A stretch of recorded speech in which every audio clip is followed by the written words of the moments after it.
So now we are going to discuss about the rate of convergence. So what is meant by rate of convergence? So for example, we are doing some iteration, means we are running some algorithm. So in all iteration or in all method, the assumption is the initial condition must be very close to the actual root. So anyway, if you are running the program, after some iteration, definitely the root will be very close to the actual root. So at that point, say after the nth iteration, say en is the error, that is en is equal to r minus xn, where xn is the value of that function after nth iteration. Then en is equal to r minus xn, that one is the error. Now after n plus 1 iteration, en plus 1 is the error, so that is equal to r minus xn plus 1. Okay, so we can say the rate of convergence of that particular method is equal to p if en plus 1 is equal to k into magnitude of en plus 1 is equal to k into magnitude of en raised to p, where p is said to be the rate of convergence and k must be less than 1. Okay, then at that situation we can say in the rate of convergence of the system is p. Okay, if k is greater than 1, then rate of divergence, it will become rate of divergence. So convergence rate is depending upon p, and whether the method is converging or diverging, that is depending upon k. Okay, so if magnitude of en plus 1 approaches k into magnitude of en raised to p as the number of iteration n becomes infinite, then the rate of convergence of method is p. Okay, so the first one is ROC of bisection method. Okay, so please note, if you are trying to find the rate of convergence, we have to consider the worst case situation. Okay, so what is bisection method? So in bisection method, what we are doing actually? So please note, say this is x-axis and we have some function. I am not showing that. Say these are two initial conditions, a and b. Okay, and what is the important thing? The important thing is a and b is bracketing, or r must be lying within this interval or this initial condition a and b. Am I correct? Okay, so now we are considering a very worst case, that is the actual root is very close to any one initial condition. Okay, so that situation is say this is very close to a, so the actual root is very close to a. So now what is happening? So now you can see that a, b is the initial interval. Okay, a is the initial interval. Now after the first iteration, a new point is determined, that is c. Okay, so initial interval is ab. Now the new interval, so you can see that c is lying right to that, so f of n to f of c is negative, so we have to replace b. So what about the new ab? The new ab, so that is after the first iteration, so new ab, so we can label it as after first iteration, that is equal to the previous ab divided by 2. So this is zeroth, the interval of zeroth iteration divided by 2. More specifically, we can say the difference b minus a of first iteration is equal to b minus a. So actually this b and a are the initial value, so this one divided by 2. After second iteration, it will become 2 raised to 2. After nth iteration, it will become 2 raised to n. Means this interval is becoming half, again and again half, again half. So the interval is reducing with a factor of 2. Am I correct? So roughly what I can say, if it is very close to, if the actual root is very close to A, that one is a worst case condition, you can see that the error, roughly error is nothing but, after the nth iteration, we can say error En is equal to B minus A divided by 2 raised to n, where B and A are the initial value, this A and this B. This one is the initial value. And after n plus 1 interval, you can see that this is equal to this interval, that is B minus A divided by 2 raised to n. That one is the size of that bracket after nth interval, and that one is taken as the error, as a worst case condition. So that En divided by 2. Why? Because this is B minus A divided by 2 raised to n plus 1, means this is equal to 0.5 into e raised to n. So here you can see two things. First one is k is 0.5, that is less than 1. K is 0.5, so that is less than 1. And the interesting thing is p is equal to 1. P equal to 1. So bisection method, the rate of convergence of bisection method, this one is bisection method, is a linearly converging method because P is equal to 1. Okay, so please note, a method is said to be a linearly converging method if K is less than 1 and P equal to 1. Is it okay? So please note that. Okay, so that one is mentioned here. So bisection method, the current interval is instead of A and B, if I are using x1 and x2, if x1 and x2 are the interval, then after the first iteration, that one is exactly halved by x3. Okay, so even if x3 is oscillating, means even if x3 is lying either left or right to the R, if you are taking the worst case condition, we can say exact on an average, we can say x3 is the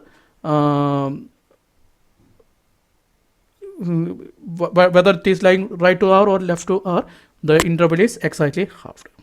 Okay. Okay. Now, if you are taking new point, that one is also lying within the interval. So, like that way it will go.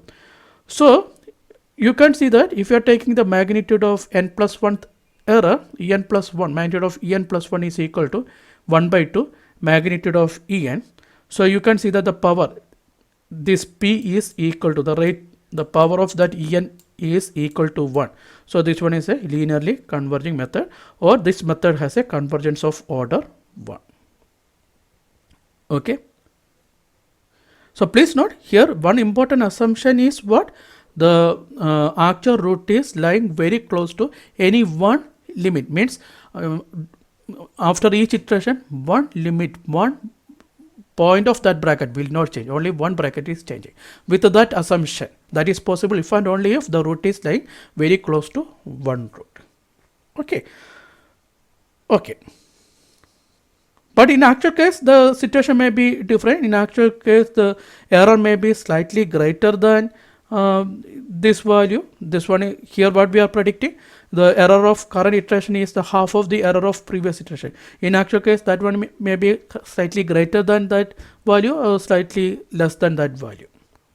Okay. But roughly, if you are taking an average, this one is half of the error of current point is the half of error of previous point. Okay. And another important thing is, if you are taking after each iteration, we have some error. Say E0 is the iteration, E0 is the error before any iteration, that is before iteration. E1 is the error after first iteration. E2 is the error after second iteration. So the interesting thing is E1 is a half of E0, E2 is a half of E1, etc., etc. So if you are adding all this error, then the sum of error after all iteration will be equal to 2 into E of 0. What is the initial error? So the total sum of all error will be the twice of initial error. So this is an important property of bisection method. Okay. Now the next one is fixed point iteration. Okay. Now we are not going to discuss about the second method and false position method now. Directly we are going to the fixed point iteration method. Okay. So what is fixed point iteration? In fixed point iteration, xn plus 1 is equal to g of xn. Am I correct? And the interesting thing is, if x equal to r, if after some iteration, if x equal to r, then f of x is equal to 0 and f of x equal to 0 means f of r is equal to 0 and this r is equal to g of r. Means if x equal to r, then f of r is equal to 0, and if you are substituting r here, then r is equal to g of r. Is it okay? Okay. Now what is the error? I told you after n plus 1 iteration, en plus 1 is equal to xn plus 1 minus or r minus xn plus 1. If you are taking magnitude of error, then r minus xn plus 1 or xn plus 1 minus r, both will give the same value if you are taking the magnitude, because in order to calculate the rate of convergence, we are using the magnitude of en plus 1. So this is not important. So here in this one, I am going to use en plus 1 is equal to xn plus 1 minus r, xn plus 1 minus r. Okay. So here I have xn plus 1, this is xn plus 1, that is equal to g of xn, and this is r equal to g of r. So what is the difference between equation number 1 and equation number 2? That is equal to, you can see that xn plus 1 after 1 minus 2, equation number 1 minus equation number 2, xn plus 1 minus r is equal to g of xn, that is equation number 1 minus g of r. So I can do small modification. I can divide and multiply with xn minus r. So here I can do xn minus r. Okay. And here I can multiply with xn minus r. So no change. So that one is written below, xn plus 1 minus r is equal to g of xn minus g of r. Okay. So that is equal to g of xn minus g of r divided by xn minus r into xn minus r. So my question is, what is this one? This is the numerical value of differentiation. This is the numerical value of differentiation of g of xn, but this is a numerical value, not the actual differentiation. So I am going to replace, or we can replace this one with g dash of theta n. So we can write en plus 1. What is en plus 1? This part. Xn plus 1 minus r, that is en plus 1. That is equal to g dash of theta n, means differentiation of this g function into what is en? Xn minus r. So en plus 1 is equal to g dash of theta n into en. Okay. So you can see that if xn or if x is very close to r, then g dash of theta n will be constant. This term will be constant if x is very close to r. So if this one is constant, then you can see that en plus 1 is proportional to en, means the power of en is 1. Means fixed point iteration is a linearly converging method. But for that, one thing is important, it must be very close to r. So after some iteration only, or if iterations are tending to infinity, we can say that, first thing. And second thing, the magnitude of g dash of theta n must be less than 1. That one is also very important. So we are taking the absolute value of this one. So taking the absolute value of above equation, we can write magnitude of en plus 1 is equal to magnitude of g dash of theta n into magnitude of en. Okay. Magnitude of g dash of theta omega n into magnitude of en. That we can write. So you can see that the power of magnitude of en is p equal to 1. So this is linear method. And this one is a linearly converging method if this quantity, magnitude of g dash of theta n, is less than or equal to 1. Okay, if it is less than or equal to 1, or if g dash of theta n is almost equal to k, which is less than 1, we can say this one is linearly converging method. So please note, the fixed point iteration is a order of 1, means linearly converging method. So next we can discuss about Newton's method. So now we are going to discuss about the region of convergence of Newton's method. So what is Newton's method? Newton's method is xn plus 1 is equal to xn minus f of xn divided by f dash of xn. So we can treat this one as a fixed point iteration. Means what is fixed point iteration? Xn plus 1 is g of xn. Means we can consider this right hand side xn minus f of xn divided by f dash of xn. We can treat it as g of xn. This one is g of xn. Okay. So if it is g of xn, then we can treat this one as a fixed point iteration. The only difference is this modification. Okay. So now my question is, what is g dash of xn, or what is g dash of x? So for what is g of xn? Xn minus f of xn divided by f dash of xn. So my question is, what is g of x? G of x is equal to x minus, we can remove that n, so x minus f of x divided by f dash of x. So this is g of x, right? So if this derivative of g of x, if g dash of x is less than 1, we can say this one is a converging method. If g dash of x is less than, so first we have to find g dash of x. So please note, Newton's method will be a convergent method if g dash of x is less than 1. So what is g dash of x? So g dash of x is derivative of this x is 1, so that is 1 minus this denominator, that is f dash of x into derivative of this f of x, so another f dash of x minus now this f of x into, that is written here, into derivative of f dash of x, so we have f double dash of x divided by square of denominator, that is f dash of x square. So this is g dash of x. Is it okay? Please note, f of x and f dash of x are all continuous. So I told you we are treating this one similar to a Newton fixed point iteration. So definitely r is equal to g of r. So xn plus 1 is equal to g of xn means if x equal to r, then r equal to g of r. Right? So here how we got this one? G dash of x equal to 1 minus, what is happening here? Take this particular part. This is f dash of x into f dash of, that is f dash of x square. Denominator is also same. So we can cancel that. So you can see that 1 minus 1. Then what about this remaining term? Outside we have a negative sign, here also a negative sign. So it will become plus. So 1 minus 1 plus f of x into f double dash of x divided by f dash of x square. So that is this term. So g dash of x is f of x into f double dash of x divided by f dash of x square. And Newton's method will be a converging method if this quantity is less than 1. Okay. Please note, f of x and f dash of x are continuous.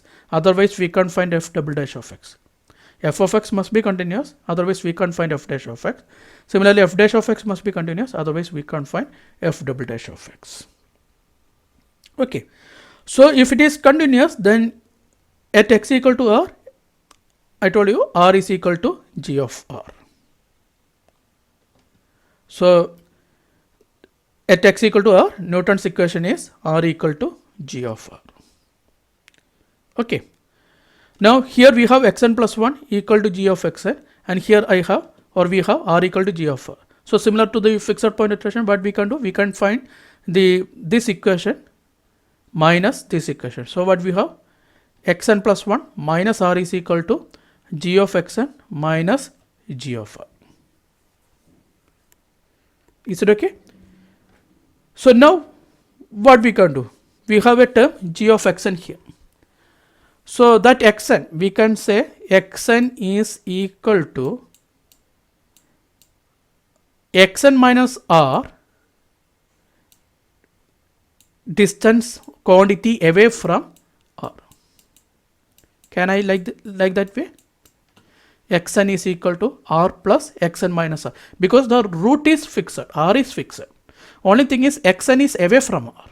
How much away from r? Xn minus r quantity away from r. So why I am writing like this way? here we have a g of xn term where xn is varying towards this r. If it is varying, g of x is also a continuous one. So we can use Taylor's series expansion method. Taylor's expansion method that we can do. Okay, means we have g of xn. So this is g of xn, that is equal to g of this r plus xn minus r. Am I correct? Okay. So we can do Taylor series expansion. So what is the Taylor series expansion? We can write this g of xn equal to g of r plus xn minus r, that is equal to g of r plus g dash of r into xn minus r plus g double dash of r divided by 2 factorial into xn minus r all square plus etc. Is it clear? This g of xn, where xn is xn minus r quantity away from r. So that we can expand as g of xn is equal to g of r plus xn minus r equal to g of r plus g dash of r into xn minus r plus g double dash of r divided by 2 factorial into xn minus r all square plus etc. This is g of xn. So what is this equation number 1? So substituting equation number 2 into equation number 1, we have xn plus 1 is equal to, or xn plus 1 minus r is equal to g of xn minus g of r, that is this equation, that is equal to, now substitute second equation into this g of xn.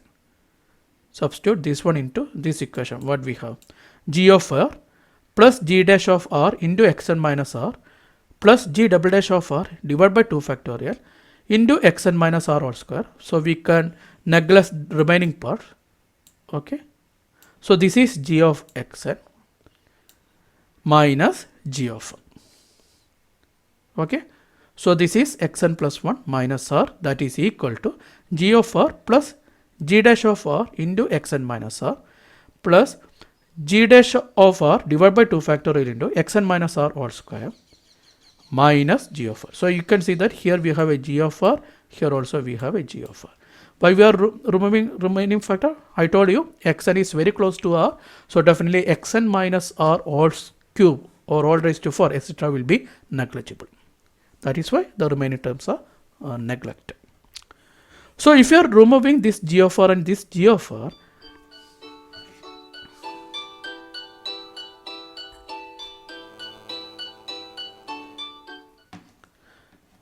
so if you are removing this g of r and right hand g of r, then we can write xn plus 1 minus r is equal to what? Xn plus 1 minus r is equal to g dash of r into xn minus r plus g double dash of r divided by 2 factorial into xn minus r all square. Am I correct? Okay. So my question is, what is g dash of r? What is g dash of x?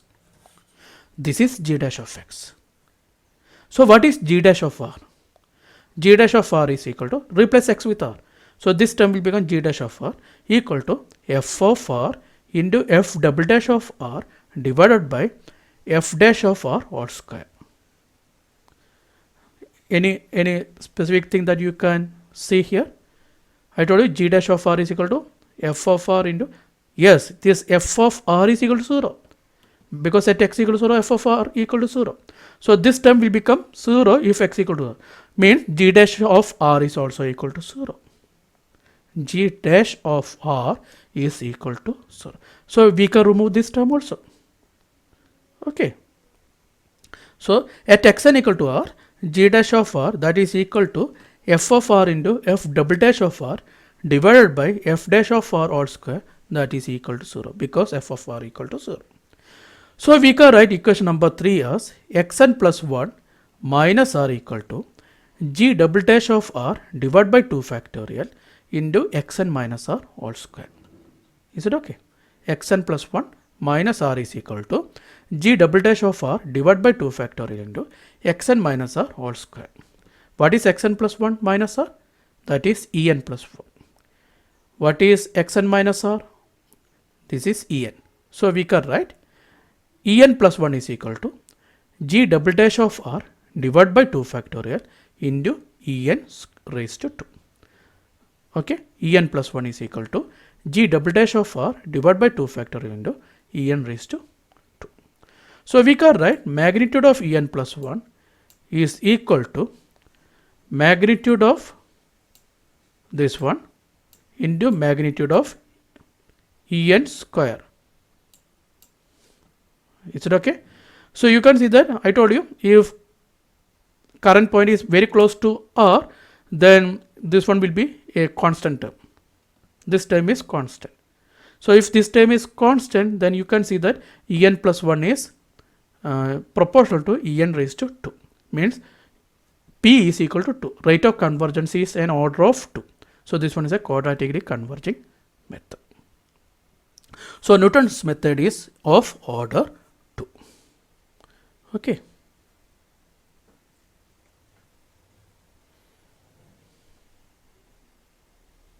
So now we can check false position method. What is false position method? Xn plus 1 is equal to Xn minus f of Xn divided by f of Xn minus f of Xn minus 1 into Xn minus Xn minus 1. Is it okay? Actually, what is the difference between what you studied? In your case, this is C equal to a minus f of a into, then inside bracket you have a minus b divided by f of a minus f of b. So during the discussion about the similarity between Newton's method and second method, we replace a with xn, b with xn minus 1 and c with xn plus 1. But here we are discussing about false position method. How we are finding the c value? False position method is exactly similar to bisection method. The only difference is we are finding c using second method. Okay. So during our discussion, one important characteristic that we noticed. What is that? Always one limit will be fixed, that is constant. Am I correct? So if one limit is constant, then here we can write this xn minus 1, that is constant. This side, this part is constant. We can write xn minus 1 is always fixed. If it is fixed, we can write it as capital X because it is constant. Okay. And second thing is, if it is constant, then f of xn minus 1. If xn minus 1 is constant, then f of xn minus 1 is also constant. We can write it as capital F. So if this side is constant, then we can write small xn as simply x, because xn minus 1 is always constant. So xn is x. So we can write f of xn as f of x. We can write f of xn as f of x. Is it okay?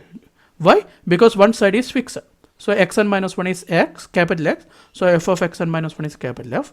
So I can write, or we can write the second point, xn is equal to small x, variable, f of xn is equal to f of x.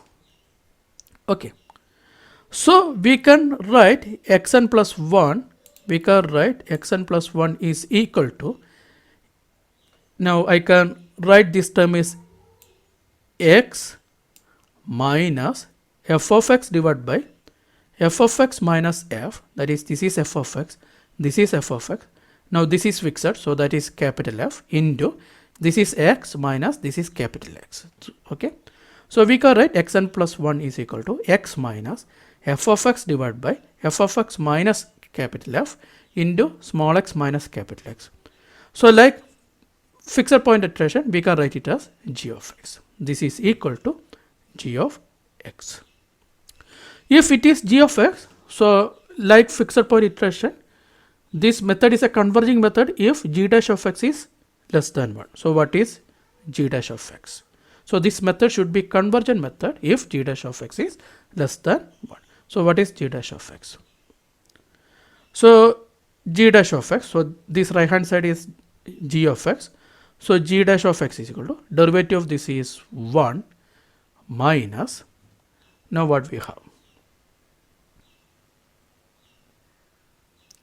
You can see that this denominator f of x minus f, so f of x minus f into f of x plus f dash of x into x minus x minus f of x into x minus x into f dash of x divided by f of x minus f all square.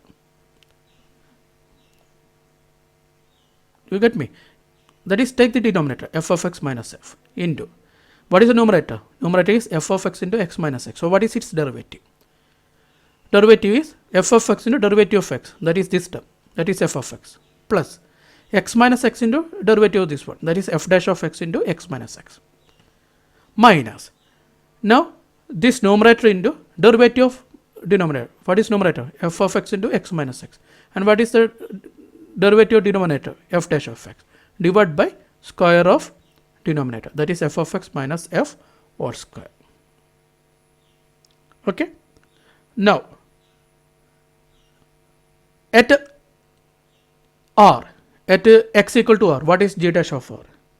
At r, you can see that this g dash of r is equal to 1 minus f of r minus f, f of r is 0, so minus f into, this is f of r, so that is also 0, so minus f into f dash of r into r minus x minus, this term will become 0 because f of r is equal to 0, divided by f of x minus f of r minus f, so f of r is 0 minus f all square, so denominator will become f square, numerator we have a f term, so it will become f dash of x, sorry, f dash of r into r minus x divided by capital F, that term we have, means that is not equal to 0, that term is not equal to 0. If it is not equal to 0, then you can see that this method is similar to fixed point iteration. If g dash of x at x equal to r, if it is not equal to 0, then this is similar to fixed point iteration. Okay, so please note, this one is not explained, this one is actually the solution of this one after solving, after removing the similar term, we have this one. So you can see that this f of x, this part is 0. Okay, so this one will become f into f dash of r into r minus x plus f square divided by f square. Okay, so that f square divided by f square, that is this one. Is it okay? So that is this particular thing. Okay, so this is plus of y, here we have minus and this minus, so minus into minus, it will become plus. So this is not important, this particular term. What I am trying to say is at x equal to r, g dash of x is not equal to 0, so this is similar to fixed point. The remaining thing we can solve by using that proof of or derivation of rate of convergence of fixed point iteration. It's the same method we can use. Okay, so anyway, as it is similar to fixed point iteration, this is a linearly converging method. So this one is a linearly converging method. The only thing is g dash of r or g dash of x near the operating region, near the actual root, must be less than 1. Then this one is a linearly converging method. Now region of convergence of second method, that one is a little bit complicated thing. Okay, so why it is complicated? The important thing is false position. If in false position method one side is fixed, in second method either the two sides are not fixed. Okay, both sides are not fixed. Both side means limits. Now, so due to that we can write xn plus 1 is equal to g of xn comma xn minus 1. Why? In previous case we simply written g xn plus 1 is equal to g of xn, because only one side is varying. So the new point is depending upon that particular side, because the second side is fixed, so that one is an independent value. But here the second method, in second method both sides are changing. Even if we are taking the worst case, both sides may change. So here we can write xn plus 1 is equal to g of xn comma xn minus 1. So how to check the derivative? So this method will be a converging method if dou square g by dou g by dou xn minus 1 if it is less than 1. If the derivative of this term, if it is less than 1, then this one is a converging method. Is it okay? So where what is this dou g by dou xn, this one is a representation. So what is that? That is equal to dou g by dou xn plus dou g by dou xn minus 1. Yeah, okay, so if it is less than 1, this method is a converging method. So here the important question is, what is G? What is G? What is first position? What is second method? Second method is xn plus 1 is equal to xn minus f of xn, right? F of xn into xn minus 1 divided by f of xn minus f of xn minus 1. So as both limits xn minus 1 and xn are changing, we have to write this one as g of xn comma xn minus 1. Okay, so please note here g is equal to xn minus this right hand side, xn minus f of xn into xn minus 1 divided by f of xn minus f of xn minus 1.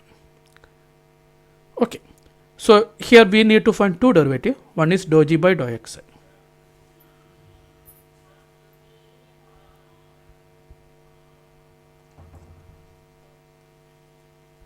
So what is dou g by dou xn? So dou g by dou xn, that is equal to 1 minus the denominator. So this is a denominator into derivative of numerator with respect to xn. So what we have? This derivative of this f of xn, that is f dash of xn into xn minus 1. Okay, plus derivative of this one into f of xn. So what is the derivative of this one? 1 plus f of xn. Okay, so f dash of xn into xn minus 1 plus f of xn. Okay, like this way. Okay, minus now this numerator into, that is f of xn into xn minus 1 into derivative of this term. So derivative of this term is f dash of xn divided by the square of denominator, f of xn minus f of xn minus 1 the whole square, f of xn minus f of xn minus 1 whole square. Is it okay? So after solving this, we have dou g by dou x is equal to f of xn into xn minus 1 into f dash of xn minus f of xn minus f of xn minus 1 all divided by f of xn minus f of xn minus 1 all square. So this is dou g by dou xn, that is f of xn into xn minus 1 into f dash of xn minus f of xn minus f of xn minus 1 divided by f of xn minus f of xn minus 1 whole square.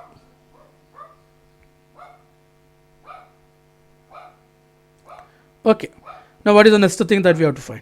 We have to find dou g by dou xn minus 1. So here, if you are considering g, here we have xn. So derivative with respect to xn minus 1, we have 0 minus denominator into f of xn minus f of xn minus 1 is the denominator minus numerator, now derivative of numerator. So that is minus f of xn, that is a numerator, plus now numerator f of xn into xn minus 1 into derivative of denominator. So why it is plus? Actually this one is minus, and then derivative of this one, this term, minus f of xn minus 1. So its derivative is minus f dash of xn minus 1. So that minus into minus, this term will become plus, divided by f of xn minus f of xn minus 1 all square. So by simplifying this, dou g by dou xn minus 1 equal to f of xn into xn minus 1 into f dash of xn minus 1 plus f of xn minus f of xn minus 1 divided by f of xn minus f of xn minus 1 all square. Okay. And the interesting thing is, at x equal to r, then dou g by dou xn and dou g by dou xn minus 1 both are equal to 0. That is equation number 2 and equation number 3 both are equal to 0 at x equal to r. Okay. Equation number 2, dou g by dou x. So we outside we have f of xn term. So at x equal to r, this term, at x equal to r, dou g by dou x. Here we have a f of xn term. So this term will become 0 because f of xn is very close to r than xn minus 1. So at x equal to r means xn is equal to r. Means that one is converged, means xn equal to r. So that is equal to 0. So at x equal to r, both the derivatives in equation number 2 and equation number 3 are 0. Okay. So at x equal to r, dou g by dou xn into dou xn minus 1, that is equal to dou g by dou r into dou r, that is equal to 0. Is it okay?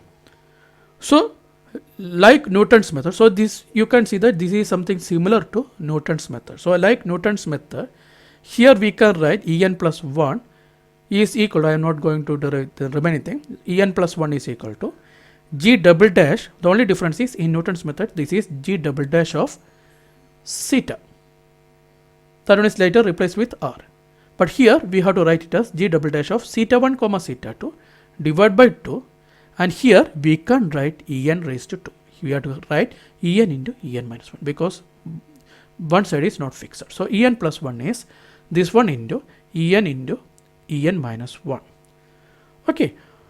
So if you are solving this, you can see that if you are replacing En minus 1 with En, you can see that this is something equal to En plus 1, that is proportional to En raised to 1.61 something, that we can round it to 1.62.